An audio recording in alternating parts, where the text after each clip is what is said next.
विनोद अंजू को घूरते हुए अपने रूम में चला जाता है। विनोद के यूं नाराज होकर ऊपर जाने से अंजलि की आंखों में आंसू आ गए। विनोद की अंजलि के प्रति बेरुखी देख रूही गुस्से से खड़ी हो अपने रूम का दरवाज़ा खोलते विनोद से कहती हैं, विनू अभी के अभी नीचे आओ। अपनी मॉम का गुस्से से भरा स्वर सुन विनोद पूछे पीछे मुड़कर बेचैन स्वर में कहता है, मॉम हर बार आप इतनी अपनी बहू का पक्ष लेकर खड़े हो जाते हो, लेकिन इस बार मैं गलत नहीं हूँ। दोपहर से मैं इसे समझा रहा हूँ कि हम सब साथ हैं और ताई जी हमारे जैसे ही इंसान हैं, कोई अलग ग्रह का प्राणी नहीं। विनोद ऊपर खड़ा अंजलि को गुस्से में घूरते हुए कहता है, डैड सुबह से 50 बार समझा दिया कि ताई जी भी हमारे परिवार का हिस्सा हैं। मानता हूँ उनके नियम जरा स्ट्रिक्ट हैं, लेकिन वो दिल की बुरी नहीं है। अपने बच्चों को लेकर वो काफ़ी सेंसिटिव हैं। बहुत प्यार करती हैं वो मॉम डैड से, मुझसे, तुमसे, लेकिन इसे समझ ही नहीं आ रहा। हवा बना लिया है इस लड़की ने ताई जी को। मॉम अभी तो घर आई भी नहीं है, तब इसकी यह हालत है। आप बताओ, यदि ये यूं ही डर कर रही तो कैसे उन्हें हैंडल करेगी। विनोद का स्ट्रिक्ट लहजा सुन अंजलि की आंखों से और तेजी से आंसू बहने लगे। जैसे ही विनोद के कानों में अंजलि की सिसकियों का स्वर सुनाई दिया, उसकी नज़र रूही से हटकर अंजलि पर पड़ी।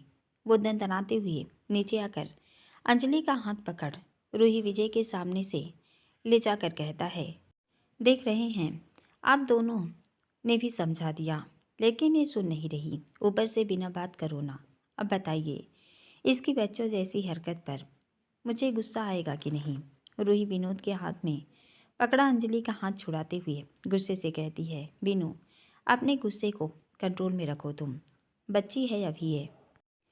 पहले इसने दीदी को जिस तरीके से फेस किया उससे इसका डर स्वाभाविक है, लेकिन तुम्हें ये इजाज़त नहीं कि तुम हमारे सामने अंजू से इतनी ऊंची आवाज़ में बात करो।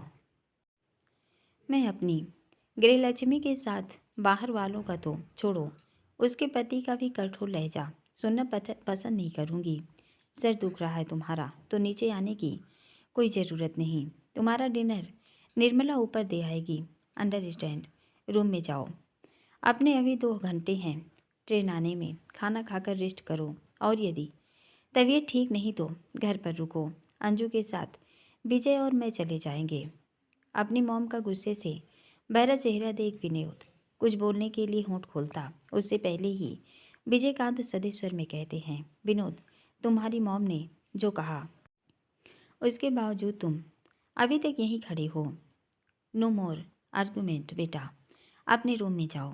विजयकांत और रूही दोनों का 2 टूक जवाब सुन इस बार विनोद का गुस्सा और बढ़ गया। वो अंजलि को देखता है जिसकी आंखों से अभी भी आंसू बह रहे थे। वो गुस्से से उसे घूरते हुए कहता है, दोनों मिलकर और सर पर चढ़ाओ इसे। पता नहीं कब मैच्योर बनेगी ये लड़की। यदि यही हाल रहा तो अंजलि को 100% तुम ताई जी के आगे गलती करोगी।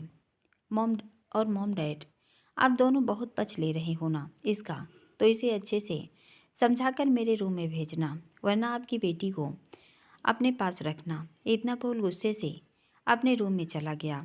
विनोद के तीखे तेवर देख और उसके मुंह से रूम से बाहर रहने की बात सुन अंजलि की बोलती बंद हो गई। शादी के बाद आज तक उसने विनोद का प्यार भरा रूप ही देखा था। उसे इस कदर गुस्सा देख अंजलि की रूह भीतर तक हिल गई। उसकी आंखों के बहते आंसू थम गए, होंठ सूखने लगे। रूही के हाथ में पकड़ा उसका हाथ कांपने लगा। अंजलि को इतना विचलित देख रूही विजयकांत को इशारे से रूम में जाने का बोल निर्मला से डिनर टेबल पर रगाने का बोल अंजलि को लेकर अपने रूम में आती हैं और उसे देख गहरी आवाज़ में कहती हैं, अंजू पहले जाकर फ्रेश होकर अपना चेहरा साफ करो, फिर मेरे पास आओ। अंजलि सुबकती हुई कहती है, जी मम्मी। वो चुपचाप रूही के वॉशरूम में चली गई। अंजलि के जाते ही रूही सोफे पर बैठ चिंतित स्वर में कहती हैं, विजय क्या होगा इन बच्चों का। ये दिन के ऊपर हम बड़ों का साथ ना हो तो बताओ इनकी ज़िंदगी कैसे पार होगी। दोनों बच्चा बुद्धि है। एक का रोना बंद नहीं हो रहा, दूसरे का गुस्सा।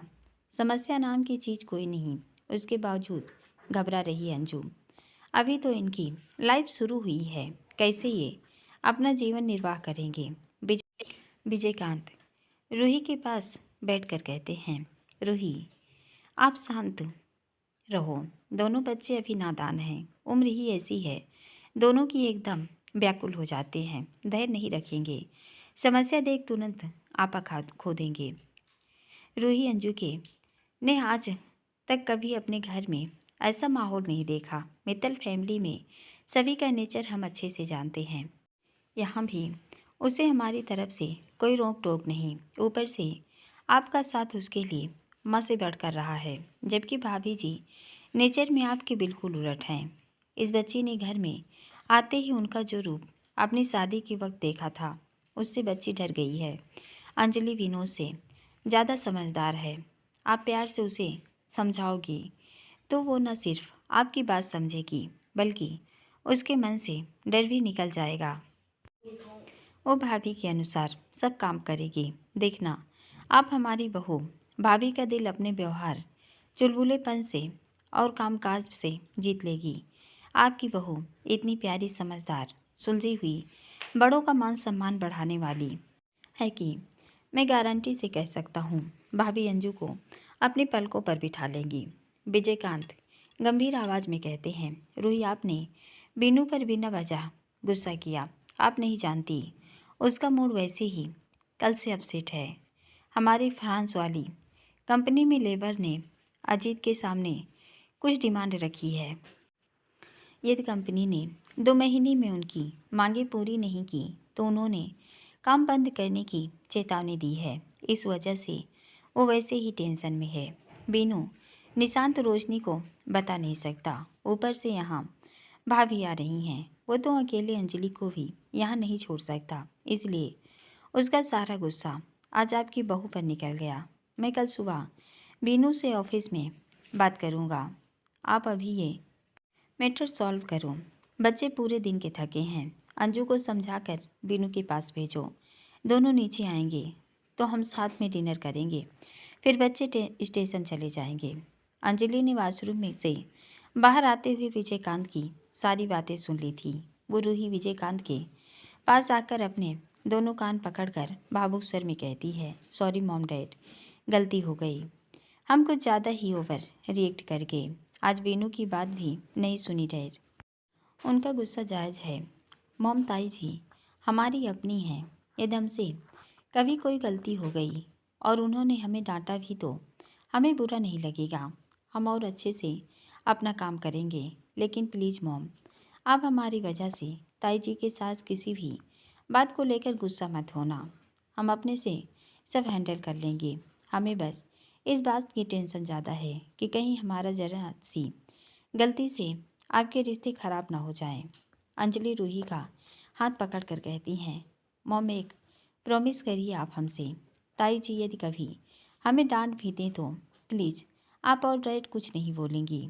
वो विजयकांत की तरफ मुड़, डैड आपने जो कहा हम अच्छे से समझ गए, प्रॉमिस मॉम डैड, अब हम नहीं डरेंगे, बल्कि अपने काम से ताई जी को खुश करने का प्रयास करेंगे, पक्का प्रॉमिस मॉम। अंजलि का भोलापन, उसकी मासूमियत देख रूही की आंखें नम हो गई। वो फुर्ती से उठकर अंजलि को गले लगाकर कहती हैं, विजय देखा, मेरी बच्ची को मुझे कुछ कहने की ज़रूरत ही नहीं पड़ी, इसने अब की बातों को सुन खुद ही सब समझ लिया। God bless you my child, भगवान हर घर में इतनी प्यारी डॉल जैसी बहू दें। इतना बोल उसका सर चूम लेती हैं। अंजलि विजयकांत के पास बैठकर कहती है, डैड प्लीज़ आप स्टेज बिल्कुल नहीं लेंगे, हम और बीनू सब हैंडल कर लेंगे। मॉम यदि हमें फ्रांस जाना भी पड़ा तो एक आइडिया है हमारे पास। विजयकांत अंजलि को अपने रूप में देखकर कहते हैं, कैसा आइडिया बच्चे?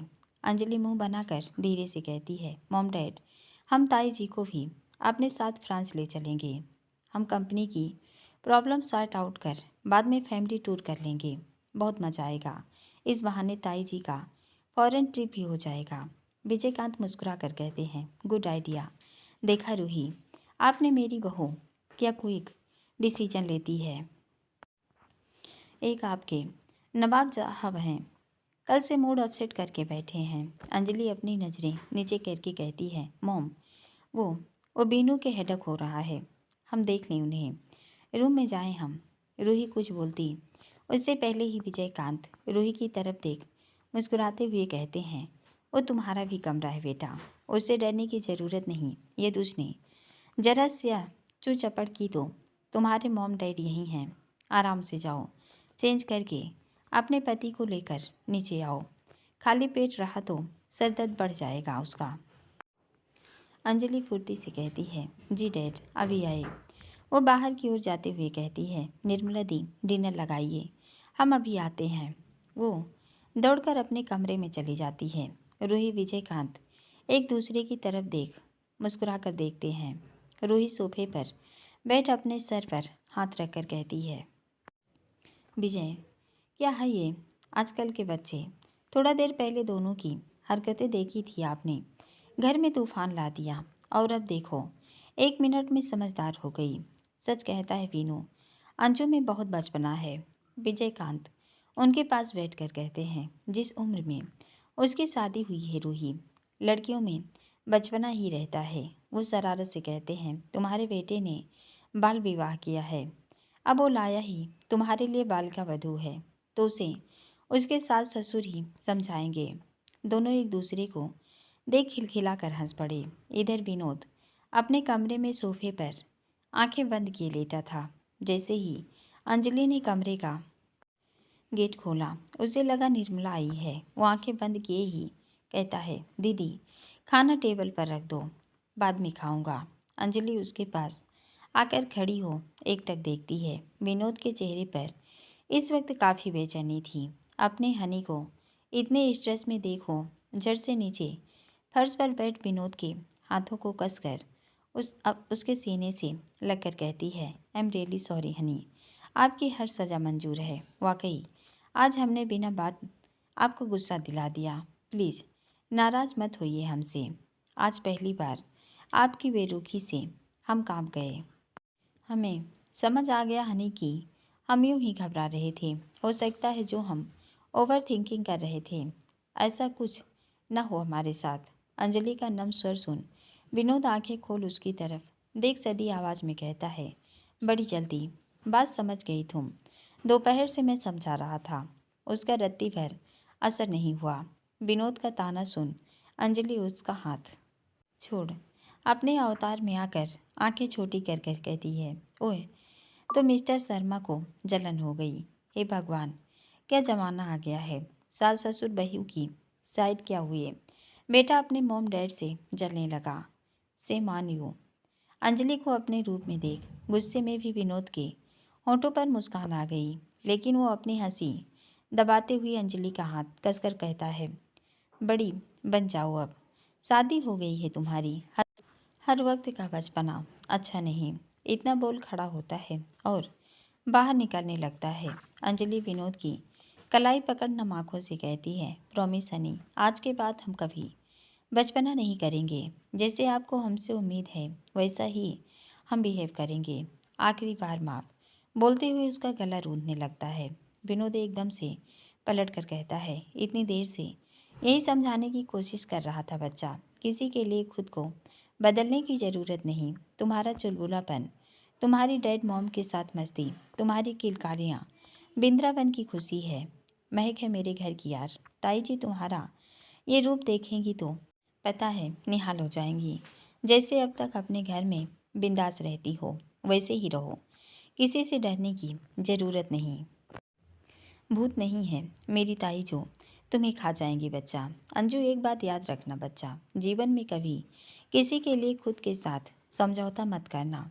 तुम जैसी हो वैसी ही रहो, क्योंकि मेरे घर के हर सदस्य ने तुम्हें और तुम्हारे इसी रूप को अपनी आंखों में सजाया है। इसलिए हमसे इन आँखों का सुकून फिर कभी तुमने छीनने का सपने में भी सोचा तो इस बार पक्का नाराज हो अपने ससुराल जाकर बैठ जाऊंगा। विनोद उसके सिर पर हल्के से मारकर उसकी नोच को खींच कर कहता है, इन आँखों से कितने आंसू टपकाए हैं, होश है तुम्हें। वो अंजलि के होठों पर अपनी उंगली से सहलाते हुए कहता है। डर के मारे इन सुर्ख लबों को जब बेचैनी से फड़फड़ा रही थी ना, तब जान निकल रही थी मेरी। इतना बोल उसे खींचकर अपने सीने से लगा लेता है।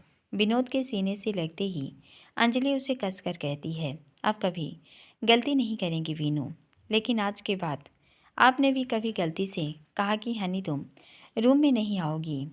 सच में मैं अपने घर। विनोद एकदम से उसके होठों पर अंगुली रख उसे आंखों के इशारे से कुछ न बोलने की इल्तिजा कर एक हाथ से अपने कान पकड़ लेता है।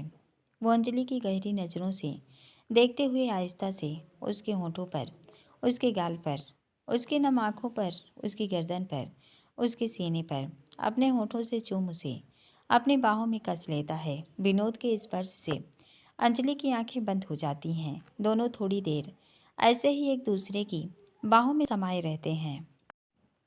फिर नीचे जाकर सबके साथ डिनर करते हैं। अंजलि जिद करके साड़ी पहनकर विनोद के साथ ताई जी को लेने स्टेशन गई थी। ट्रेन समय से आ गई। जैसे ही विनोद अपनी ताई जी का सामान लेकर नीचे आया, उनकी नज़र कोच के सामने साड़ी पहनी अंजलि पर पड़ती है। अंजलि ताई जी को देख जल्दी से आगे बढ़कर उनका हाथ पकड़कर कहती है, आराम से हमारा हाथ पकड़ कर आइए बड़ी मॉम। अंजलि के मुंह से बड़ी मॉम सुन जहाँ विनोद हैरानी से उसकी तरफ देखता है, वहीं ताई जी तो अंजू को साड़ी में देख और उसके मुंह से बड़ी मॉम सुन खुशी से फूली नहीं समाई। अंजलि उनका हाथ पकड़ आराम से नीचे उतार झट से वहीं उनके पैरों में झुक प्रणाम करती है और गले लग के कहती है, कैसे हो आप बड़ी मॉम। ताई जी उस पर आशीर्वाद की झड़ी लगा कर कहती हैं, तुझे देख लिया ना तो इन बूढ़ी आंखों को सुकून मिल गया। बीनू बेटा, तू मेरा बैग लेके चल, मैं अपनी बहू का हाथ पकड़ धीरे धीरे आती हूँ। विनोद मुस्कुरा कर कहता है, जी ताई जी। दोनों बड़े आराम से उन्हें लेकर वृंदावन पहुँचते हैं, जहाँ रूही विजयकांत गेट पर ही उनका वेट कर रहे थे। विनोद गाड़ी पार्किंग में लगाकर सारा सामान सर्वेंट को लेकर ताई जी का हाथ थाम लेता है। अंजलि विनोद का हाथ थामे ताई जी वृंदावन पहुंचती हैं। वैसे ही अंजलि जल्दी से अंदर आकर कहती है, बड़ी मॉम 2 मिनट वहीं रुकिए, हम अभी आए। इतना बोल निर्मला को इशारा करती हैं। दोनों मंदिर में जाकर पूजा के थाली में सारा सामान सजा कर बाहर आती हैं। किसी को भी उम्मीद नहीं थी कि अंजलि क्या करने वाली है। सभी हैरानी से एक दूसरे को देख रहे थे। ताई जी सभी को देखकर कहती हैं, रूही विजय क्या हुआ? ये वीनू की बहू मुझे यहाँ खड़े कर कहाँ चली गई? रूही कुछ बोलती उससे पहले ही अंजलि अपने हाथ में पूजा की थाली लेकर आते हुए कहती है, बड़ी मॉम आ गई आपकी वीनू की बहू। वो उनके सामने आकर कहती है, मॉम आइए, बड़ी मॉम का वेलकम करिए। रूही थाली में रखा सारा सामान देख गर्व से कहती हैं, नहीं बच्चा, ये दीदी के वेलकम के लिए तुम्हारा सरप्राइज है, और वैसे भी तुम इस घर की लक्ष्मी हो, ये तुम्हारा अधिकार है। तुम अपने तरीके से अपनी बड़ी सासू माँ का स्वागत करो। अंजलि विनोद की तरफ देख उसे अपने पास बुलाती है और सर पर आंचल लग पहले तांबे के लोटे से दोनों तरफ जल गिरा। ताई जी के माथे पर कुमकुम चावल से तिलक कर उन्हें मीठा खिलाकर उन्हें फूलों का गुलदस्ता देकर उन्हें हाथ जोड़ प्रणाम करके कहती है, बड़ी मॉम अब आइए अपने घर में। बीनू हाथ पकड़िए ना। ताई जी को क्या घर के किसी सदस्य को ये उम्मीद नहीं थी कि अंजलि उनका वेलकम इस अंदाज में करेगी।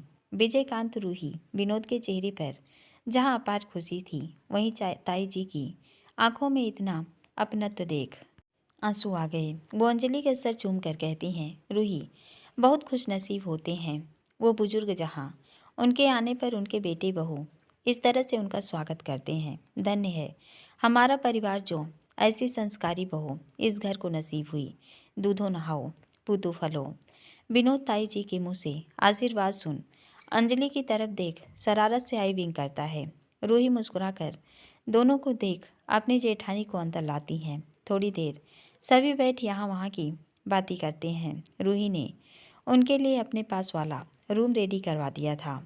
वो अपनी जेठानी का सामान रूम में शिफ्ट करती हैं। ताई जी जब तक फ्रेश होकर आती हैं अंजलि फटाफट निर्मला के साथ उनके लिए गर्मा गर्मा खाना लगाती है। ताई जी खाना खाते हुए कहती हैं, बीनू की बहू सुन जरा। अंजलि एकदम से खड़े होकर कहती है, जी बड़ी मॉम। ताई जी पानी का एक घूंट पीकर कहती हैं, कल से मेरे सामने ये साड़ी पहनने की कोई ज़रूरत नहीं है। जैसे रूही के सामने रहती है वैसे रहना, वरना मैं यहाँ से चली जाऊँगी।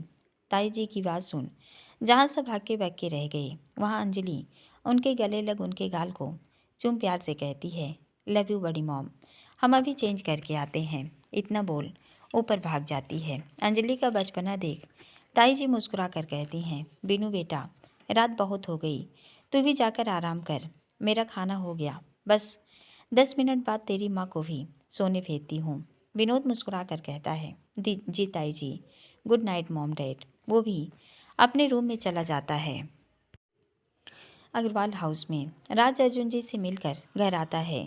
शीतल ने डिनर रेडी कर दिया था। दोनों थोड़ी देर कुसा के साथ टेरेस पर बैडमिंटन खेलते हैं। उसके बाद राज कुसा का होमवर्क करवा कर उसे खाना खिला शीतल के साथ रूम में भेज भाटिया की पहरेदारी पर निकल गया। वो भी रात के 3 बजे के लगभग घर पहुंचता है। सभी गहरी नींद में थे। राज रूम में आकर फ्रेश और चेंज करता है और शीतल के पास लेट उसे अपनी बाहों में लेकर उसकी गर्दन पर चेहरा लगा सो जाता है। दूसरे दिन भोर होते ही रागनी उठकर बैठ गई। रात भर उसने यहाँ से वहाँ करवट लेकर बिताई थी। अर्जुन जी से उसकी मनोदशा छिपी नहीं थी। रागनी की देख वो उसे अपनी तरफ घुमाकर कहते हैं, राघु इतनी जल्दी क्या है, पूरी रात तुमने यूं ही करवटें बदली है, ढंग से एक झपकी भी नहीं ली। थोड़ी देर सो जाओ, नहीं तो तबीयत और ख़राब होगी। रागनी बेचैनी से कहती है, अर्जुन एक तो नींद नहीं आ रही और अब वॉमिटिंग जैसा लग रहा है, ऊपर से कुछ खाने का मन भी नहीं हो रहा है। अर्जुन जी घड़ी में टाइम देकर कहते हैं, ओके पहले फ्रेश हो जाओ, मैं तुम्हारे लिए दूध बना कर लाता हूँ, अभी 5 बजे हैं। मम्मा उठ जाएंगी तो जो मर्जी करे खाने का उनसे बोल देना, अभी दूध से काम चलाओ। इतना बोल उसके माथे को चूम कर कहता है, रिलैक्स रहो, सब सही होगा। तुम चली जाओगी वॉशरूम या मैं ले चलूँ? रागनी धीरे से कहती है, नहीं अर्जुन, मैं खुद चल कर लूँगी, आप जल्दी से दूध लेकर आइए। अर्जुन जी मुस्कुराकर रूम से बाहर निकल जाते हैं। रागनी जैसे ही वॉशरूम में आती है, इस बार उसे तेज वॉमिट होती है। उसकी आवाज़ें रूम से बाहर आ रही थी। काव्या रागनी की वॉमिट की आवाज़ सुन घबराकर एकदम से बाहर आती हैं। किचन की लाइट जली देख हैरानी से कहती हैं, रागनी इतनी सवेरे किचन में? इधर फिर रागनी के कमरे से वॉमिट की आवाज़ आती है। इस बार अर्जुन जी भी बेचैनी से भागकर कमरे की ओर बढ़ते हैं। काव्या अर्जुन जी को किचन से आते देख फुर्ती से उनके रूम में आती हैं और वॉशरूम का गेट खुला देख जल्दी से अंदर आकर कहती हैं, राघु मेरा बच्चा, क्या हुआ अचानक? फिर से वोमिट। उसकी पीठ सहलाते हुए कहती हैं, कोई बात नहीं बेटा, घबराना नहीं, मैं हूँ तेरे पास। अर्जुन जी गेट पर खड़े हो रागनी और अपनी मॉम को देख साइड में हट जाते हैं। काव्या जी थोड़ी देर बाद रागनी के साथ बाहर आती हैं और उसे बेड पर बिठाकर गंभीर आवाज़ में कहती हैं, अर्जुन अब लापरवाही नहीं बेटा, इसे अभी के अभी लेकर डॉक्टर सिन्हा के पास जा, कमजोरी हो गई तो और मुश्किल होगा। अर्जुन रागनी के पास बैठकर कहता है, मम्मा डोंट वेरी, मैं लेकर जाता हूँ, आप बैठिए। और रागनी को दूध पिला जबरदस्ती थोड़ी देर सुलाकर उसके सिरहाने बैठ उसके बालों में अंगुलियां चलाने लगा। कुछ देर में रागनी को गहरी नींद लग गई। अर्जुन भी उसके बगल में लेट गए।